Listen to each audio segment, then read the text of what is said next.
എനിക്ക് നിങ്ങളെ, നിങ്ങളുടെ സ്നേഹത്തെയാണ് വേണ്ടത്. അവളുടെ വാക്കുകൾ അവൻ്റെ ഹൃദയത്തെ സ്പർശിച്ചു. അവൻ്റെ മുഖത്തെ പുഞ്ചിരി മറച്ചു വയ്ക്കാനാവാതെ അവളെ നോക്കി. ഗൗരി, എനിക്ക് വല്ലാത്ത സന്തോഷം തോന്നുന്നുണ്ട്. എൻ്റെ എൻ്റെ കുഞ്ഞ് നിൻ്റെ ഉദരത്തിൽ. ദേവ, നിങ്ങളുടെയല്ല, നമ്മുടെ രണ്ടുപേരുടെയും കുഞ്ഞ്. അവൾ ചിരിയോടെ ദേവൻ്റെ മൂക്കിനോട് മൂക്കുരസിക്കൊണ്ട് പറഞ്ഞു. അതെ, നമ്മുടെ രണ്ടുപേരുടെയും മാലാക. അത് പറഞ്ഞവസാനിപ്പിക്കുമ്പോൾ അവൻ്റെ മിഴികൾ നിറഞ്ഞു വന്നു. എന്തു പറ്റി? ഏയ് ഒന്നുമില്ലടാ, എന്തോ നമ്മുടെ മോളെ ആലോചിച്ച് സന്തോഷം കൊണ്ട് നിറഞ്ഞതാണ്. മോളോ? അപ്പോഴേക്കും അതും തീരുമാനിച്ചോ? അതെ മോള്, നിന്നെപ്പോലെ ഒരു സുന്ദരി മോള്. അപ്പോൾ എനിക്ക് ആഗ്രഹം കാണില്ലേ ദേവ, നിങ്ങളെപ്പോലെ ഒരു സുന്ദരൻ മോനെ വേണമെന്ന്. എടി ഭാര്യയെ, കാലം ഈ ദേവനും ഗൗരിക്കും മുന്നിൽ നീണ്ടു നിവർന്ന് കിടക്കുമല്ലേ. നിനക്ക് എത്ര ദേവന്മാരെ വേണം, ഞാൻ തരും.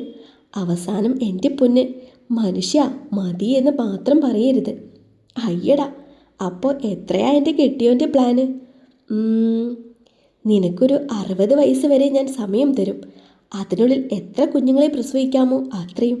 അയ്യടാ, ഒന്ന് പോയേ, അവൾ ചിരിയോടെ പറഞ്ഞു. ഗൗരി അവനൊന്ന് നീട്ടി അവളെ വിളിച്ചു. എന്താ ദേവ? നമുക്ക് നിന്നെപ്പോലൊരു മോളും എന്നെപ്പോലെ ഒരു മോനും, അത് മാത്രം മതി, പോരെ? അവൻ്റെ നെറ്റിയിൽ അവളൊരു ചുടുചുംബനം നൽകി.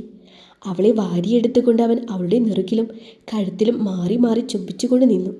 ഇടയ്ക്കെപ്പോഴോ അവൻ്റെ നാവുകൾ അവളുടെ കഴുത്തിനെ ഇക്കിളിപ്പെടുത്തുന്നത് അവൾ അറിഞ്ഞു.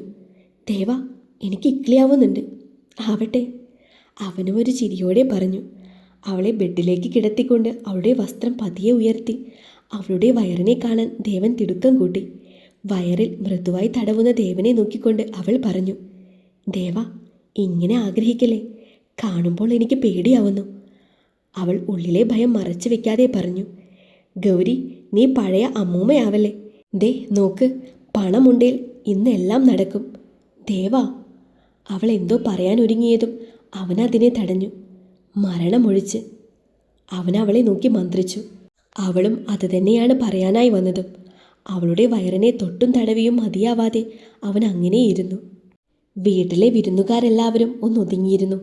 നേരം നന്നായി ഇരുട്ടി തുടങ്ങി. ഇന്ന് നന്ദിനി ദേവൻ്റെ നിർബന്ധത്തിന് വഴങ്ങി മാൻഷനിലാണ് താമസം. ഗൗരിയെ ഒന്നിനും സമ്മതിക്കാതെ ദേവൻ പിന്നാലെ തന്നെയുണ്ട്. അങ്ങോട്ട് തിരിയല്ലേ ഇങ്ങോട്ട് തിരിയല്ലേ എന്നൊക്കെ പറഞ്ഞ് ദേവൻ അവളെ ശ്വാസം മുട്ടിക്കാൻ തുടങ്ങി. പിറ്റേന്ന് രാവിലെ ദേവൻ എഴുന്നേൽക്കും മുന്നേ ഗൗരി എഴുന്നേറ്റ് കോളേജിലേക്ക് പോകാനായി ഒരുങ്ങി തുടങ്ങിയിരുന്നു. അവളുടെ ഹെയർ ഡ്രയറിൻ്റെ ശബ്ദം കേട്ടാണ് ദേവൻ ഉണർന്നത്. ഗുഡ് മോർണിംഗ്, ദേവൻ പറഞ്ഞ് അവസാനിപ്പിക്കും മുന്നേ ഗൗരി പറഞ്ഞു. ഗുഡ് മോർണിംഗ് ദേവ. അയ്യടാ, അതിന് നിന്നോട് ആര് ഗുഡ് മോർണിംഗ് പറഞ്ഞു? ഞാൻ പറഞ്ഞതേ എൻ്റെ ലിറ്റിൽ പ്രിൻസസിനോടാ. ഗുഡ് മോർണിംഗ് പപ്പയുടെ മോളെ. ദേവ, ദേ എനിക്ക് ദേഷ്യം വരുന്നുണ്ട്. എന്തിന്? ദേവൻ എഴുന്നേറ്റ് വന്ന് അവളുടെ വയറിൽ മൃദുവായി തടവിക്കൊണ്ട് അവളുടെ മുഖത്തേക്ക് നോക്കി. ദേ, കുഞ്ഞുണ്ടെന്ന് ഇന്നലെ അറിഞ്ഞതേയുള്ളൂ, അപ്പോഴേക്കും എന്നെ അങ്ങ് ഒഴിവാക്കി അല്ലേ? പിന്നല്ലാതെ, നിന്നെയൊക്കെ ഇനി ആർക്ക് വേണം? ഇനി എൻ്റെ രാജകുമാരിയുടെ കാലമാണ്. ആണോ? എന്നാ എന്നെ അങ്ങ് വിട്ടേക്ക്. അവൾ അവനിൽ നിന്ന് മാറാൻ തുനിഞ്ഞതും അവളെ വലിച്ചവൻ അവനോട് ചേർത്ത് പിടിച്ചു. ആ, അങ്ങനെ അങ്ങ് പോവല്ലേ. ഓ, നിങ്ങൾക്കെന്നെ വേണ്ടല്ലോ, നിങ്ങളുടെ രാജകുമാരിയെ മാത്രം മതിയല്ലോ. അതിനെ നിന്നെ ആരും പിടിച്ചു വെച്ചു? എൻ്റെ രാജകുമാരിയല്ലേ ഞാൻ പിടിച്ചു വെച്ചത്, അല്ലേടാ സുന്ദരി? അവിടെ വയറിനോട് താഴ്ന്നുകൊണ്ട് ചുരിദാറൊന്ന് ഉയർത്തി അവളുടെ വയറിനെ ചുംബനം കൊണ്ട് നിറച്ചു ദേവൻ. അവൾ കുശുമ്പോടെ കയ്യും കെട്ടി നിന്ന് അവൻ്റെ കുഞ്ഞിനോടുള്ള സ്നേഹത്തെ നോക്കി നിന്നു. അവളുടെ തോളിലൂടെ കൈയിട്ടുകൊണ്ട് അവൻ ചോദിച്ചു. എങ്ങോട്ടാ രാവിലെ തന്നെ? കോളേജ്, അവളൊരു നീട്ടലോടെ പറഞ്ഞു. അയ്യടാ, ഇനി കോളേജൊന്നുമില്ല. ഇനി എൻ്റെ കുഞ്ഞിനെ നോക്കി ഇവിടെ ഇരുന്നാൽ മതി. അയ്യേ ദേവാ, അതിനൊന്നും ടൈമായിട്ടില്ല. ആര് പറഞ്ഞു? നിന്റെ വയറ്റിലുള്ളതേ എൻ്റെ കുഞ്ഞാണ്, അതിനെ ബുദ്ധിമുട്ടിക്കാൻ ഞാൻ സമ്മതിക്കില്ല. ദേവാ, ഇപ്പോൾ കുഞ്ഞൊന്നും ആയിട്ടില്ല, തുടക്കല്ലേ. എനിക്ക് വയ്യ എന്ന് തോന്നുമ്പോൾ ഞാൻ റെസ്റ്റ് എടുത്തോളാം. നോ, ഇല്ല മോളെ, നിന്റെ കോളേജ് ഇനി നിർബന്ധമാണേ ഇതാ ഇവിടെ ഇരുന്ന് പഠിച്ചോ. എൻ്റെ ദേവാ. വേണ്ട ഗൗരി. ദേവൻ അതും പറഞ്ഞ് ബാത്ത് ബാത്റൂമിലേക്ക് നടന്നു. ഗൗരി നിരാശയോടെ വയറ്റിൽ തടവി. കുഞ്ഞേ, നീ അറിഞ്ഞു? അമ്മ പെട്ടു. അമ്മ പെട്ടതല്ല, അപ്പ പെടുത്തിയതാ. ബാത്റൂമിൽ നിന്നും ദേവൻ വിളിച്ചു പറഞ്ഞു. ഒരു ചിരിയോടെ ഗൗരി വയറിൽ തടവിക്കൊണ്ടിരുന്നു. 2 ദിവസങ്ങൾക്ക് ശേഷം. എൻ്റെ ഭാര്യയെ, എന്തൊരു ഒരുക്കമാണിത്! ഒന്ന് വാടോ. ദേവൻ വാതിലിൻ്റെ അരികിൽ നിന്നുകൊണ്ട് ഗൗരിയെ നോക്കി പറഞ്ഞു. ദേവാ, ഇതൊന്നും എനിക്ക് ശരിയാവില്ല. എന്ത് ശരിയാവില്ലാന്ന്? നീ സാരി ഉടുത്താൽ മതി. സാരിയുടെ ഞെറി കുത്തിയും അഴിച്ചും ഗൗരി പാടുപെടുന്നത് കണ്ടുകൊണ്ടാണ് ദേവികയുടെ വരവ്. എന്താ ദേവാ, നിങ്ങൾ പോകാറായില്ലേ? അമ്മ, ദേ നോക്ക്, നിങ്ങളുടെ മരുമകൾ നേരം കുറേയായി ഒരു സാരിയും പിടിച്ച് നിൽപ്പ് തുടങ്ങിയിട്ട്. മോളെ, നീ എന്തിനാ ഇപ്പോൾ സാരി ഉടുക്കുന്നത്? വേറെ എത്ര ഡ്രസ്സുണ്ട്? പിന്നെ എന്തിനാ ഈ നേരത്ത് ഇതൊക്കെ ചുറ്റുന്നത്? ആൻറ്റി, ഞാൻ പറഞ്ഞതാ, ഡോക്ടറെ കാണാൻ പോകുമ്പോൾ ടോപ്പാണ് കൂടുതൽ നല്ലതെന്ന്. പറഞ്ഞിട്ട് കേൾക്കണ്ടേ? എന്നെ സാരി ഉടുപ്പിക്കാൻ ദേവന് വല്ലാത്ത നിർബന്ധം. ദേവിക ചിരിച്ചുകൊണ്ട് ദേവൻ്റെ കവിളിൽ തട്ടി. എന്താ മോനെ ഇത്? ഇന്ന് സ്കാനിങ് ഉണ്ടാകും. അപ്പം മോൾക്ക് സാരി ബുദ്ധിമുട്ടുണ്ടാക്കും. അല്പം നേരം കഴിഞ്ഞ്. ഡോക്ടർ, ഗൗരിക്ക് എങ്ങനെയുണ്ട്? മിസ്സസ് ഹെൽത്തിയാണ്, ഒരു പ്രശ്നവുമില്ല. പിന്നെ കുഞ്ഞിൻ്റെ ആദ്യ സ്കാനിങ് ഇന്ന് നമുക്ക് ചെയ്യാം. അപ്പോൾ കുഞ്ഞിനെ പറ്റിയും അറിയാമല്ലോ. അധികം വൈകാതെ തന്നെ ഗൗരിയെയും ദേവനെയും സ്കാനിങ് റൂമിലേക്ക് കയറ്റി. ദേവൻ്റെ കൈകളിൽ പിടിച്ചുകൊണ്ട് ഗൗരി കണ്ണുകൾ കൊണ്ട് അവനെ സമാധാനിപ്പിച്ചു. അവൻ്റെ കൈകൾ തണുത്തു മരവിച്ചിരുന്നു. അവൻ്റെ മുഖത്ത് ഇപ്പോഴുള്ള ഭാവം ഭയമാണ്, കുഞ്ഞിനെ ഓർത്തുള്ള ഭയം. സ്കാനിങ് ചെയ്യാനായി ഗൗരിയുടെ വയറിലേക്ക് സ്മാർട്ട് കെയർ അൾട്രാസൗണ്ട് ജെൽ പുരട്ടി ഡോക്ടർ അവളുടെ വയറിലേക്ക് സ്കാനിങ് സ്റ്റിക്ക് കൊണ്ട് കുഞ്ഞിനെ തിരയാൻ തുടങ്ങി. ദേവൻ്റെ കൈകൾ ഗൗരിയുടെ കൈകളെ മുറുകെ പുണരുന്നത് അവൾ അറിഞ്ഞു. ഏതാനും സെക്കൻഡുകൾ മാത്രമേ അവർക്ക് കാത്തിരിക്കേണ്ടി വന്നുള്ളൂ.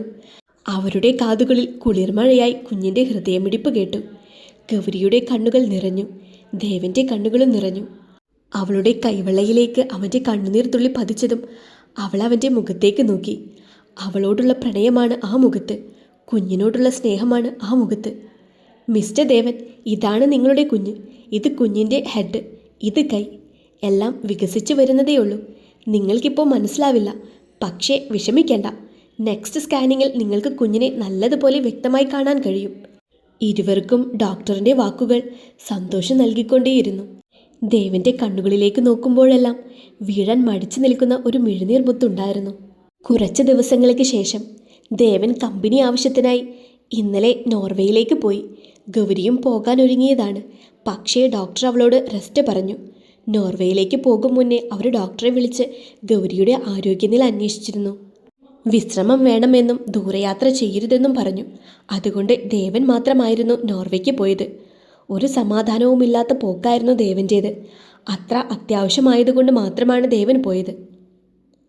അന്നേ ദിവസം ഉച്ചയ്ക്ക് പതിവ് പോലെ ആഹാരം കഴിച്ച് ഗൗരിയും നന്ദിനിയും ദേവികയും ഹാളിൽ ഒത്തുകൂടി സംസാരത്തിലേർപ്പെട്ടു. പണ്ടത്തെ നന്ദിനിയുടെയും ദേവികയുടെയും പഴയ കഥകൾ പറഞ്ഞ് ഇരുവരും ഇരുന്നു. അവരുടെ മധുരം നിറഞ്ഞ ഓർമ്മകൾ മനസ്സിലൊരു സിനിമ പോലെ ഗൗരി കണ്ടുകൊണ്ടിരുന്നു. ഗൗരിക്ക് മധുരം കഴിക്കാനാണിഷ്ടം, വല്ലാത്തൊരിഷ്ടം. വിശേഷമായപ്പോൾ മുതൽ മധുരപലഹാരങ്ങൾ അവൾക്ക് ഇടയ്ക്കിടയ്ക്ക് കഴിക്കും. അപ്പോഴൊക്കെ നന്ദിനി അവളെ ശകാരിക്കും. ഷുഗർ വരും, ഇനി കുഞ്ഞു വന്നിട്ട് മതി എന്നൊക്കെ പറഞ്ഞ്. എന്നാൽ ദേവിക അവൾക്ക് വേണ്ടതെല്ലാം വയറ് നിറച്ച് കഴിക്കാൻ കൊടുക്കും. സത്യത്തിൽ അവളെ നോക്കുക എന്നത് തന്നെയാണ് രണ്ടമ്മമാരുടെയും ജോലി. ഇടയ്ക്കിടയ്ക്ക് ഗൗരി കോട്ടുവായി ഇടുന്നത് കണ്ട് ദേവിക ചിരിച്ചുകൊണ്ട് പറഞ്ഞു, മോള് ചില്ലേ, ചെന്ന് കിടന്നുറങ്ങിക്കോ. ഞങ്ങളുടെ സംസാരം ഈ അടുത്ത കാലത്ത് കഴിയില്ല അല്ലേ നന്ദിനി? നന്ദിനിയും ചിരിച്ചുകൊണ്ട് പറഞ്ഞു, അതെ അതെ, മോള് പോയി കിടന്നു. കേൾക്കേണ്ട താമസം ഗൗരി മുകളിലേക്ക് കയറി. പക്ഷേ അവരുടെ കഥകൾ ഒരു പരിധി വരെ അവൾ ആസ്വദിച്ചിരുന്നു. നകുലൻ എന്ന അവളുടെ അച്ഛൻ്റെ കാര്യം എത്തിയപ്പോഴാണ് അവൾ ഇല്ലാത്ത കൂട്ടുവായിട്ട് അവിടെ നിന്ന് മുങ്ങിയത്. മുകളിലെത്തിയ ഗൗരിയുടെ ഫോണിൽ തുരുതുരെ മിസ്ഡ് കോൾ ഉണ്ടായിരുന്നു. ഫോൺ കയ്യിലെടുത്ത് അവൾ താടിയിൽ ഊന്നിക്കൊണ്ട് ആലോചിച്ചു, ഇതാരാ എനിക്ക് വിളിക്കുന്നത്? ഒരുപാട് മിസ്ഡ് കോൾസ് ഉണ്ടല്ലോ. ആ ചിന്തയിൽ നിന്ന് ഉണർത്തിയതും സെയിം നമ്പറിൽ നിന്നുള്ള കോൾ തന്നെയായിരുന്നു. അധികം വൈകിയില്ല, അവൾ കോൾ എടുത്തു. ഹലോ. മറുതലയ്ക്കിൽ നിന്നും ഒരു സ്ത്രീയുടെ ശബ്ദം അവൾ കേട്ടു. ഹലോ, ഗൗരിയല്ലേ? അതൊരു പതുങ്ങിയ ശബ്ദമായിരുന്നു. അതെ, ആരാണ്? ഞാൻ വൃന്ദ. ഗൗരി ആ പേര് മനസ്സിലിട്ട് ഉരുട്ടിയും മറിച്ചും ആലോചിച്ചു. അങ്ങനെയൊരു പേരിൽ തനിക്കറിയുന്ന ആരും തന്നെയില്ല. എനിക്ക് മനസ്സിലായില്ല, ആരാണ്? ഞാൻ ദേവൻ്റെ. അത്രമാത്രം പറഞ്ഞുകൊണ്ട് ആ സ്ത്രീ നിർത്തി. അത് കേട്ട് ഗൗരി ഹൃദയം വെളിയിൽ വരും പോലെ ഞെട്ടി നിന്നു. പറ, നിങ്ങൾ ആരാണ്? ഞാൻ ഞാൻ ആ സ്ത്രീ സംസാരത്തിൽ ഒരു സാധുവായി അവൾക്ക് തോന്നി. മറുതലക്കിൽ നിന്നൊരു കുഞ്ഞിൻ്റെ ചിരിയും സംസാരവും അവൾ കേട്ടു. ഇല്ല, ഞാൻ വിചാരിക്കുന്നത് പോലെ ഒന്നുമില്ല. അവൾ മനസ്സിനെ എന്തിനൊക്കെയോ പാകപ്പെടുത്തി. പറ, നിങ്ങൾ ആരാണ്? പെട്ടെന്ന് ആ ഫോൺ അവിടെ കട്ടായി. മറുതലക്കിൽ ആരായാലും അവരുടെ സംസാരത്തിൽ നിന്നും അവൾക്ക് വേണ്ടാത്ത എന്തൊക്കെയോ മനസ്സിലേക്ക് ഇരച്ചെത്തി. കയ്യിലെ ഫോൺ ടേബിളിൽ വെച്ച ശേഷം അവൾ ബെഡിലേക്കിരുന്നു. കൈകൾ പതിയെ അവളുടെ വയറിനെ തലോടി. മനസ്സ് അവളോട് തിരിച്ചു വിളിക്കാൻ അലറി പറഞ്ഞു. എന്തോ ആ സ്ത്രീയുടെ മറുപടി എന്താവുമെന്നറിയാതെ അവൾ തരിച്ചുപോയി.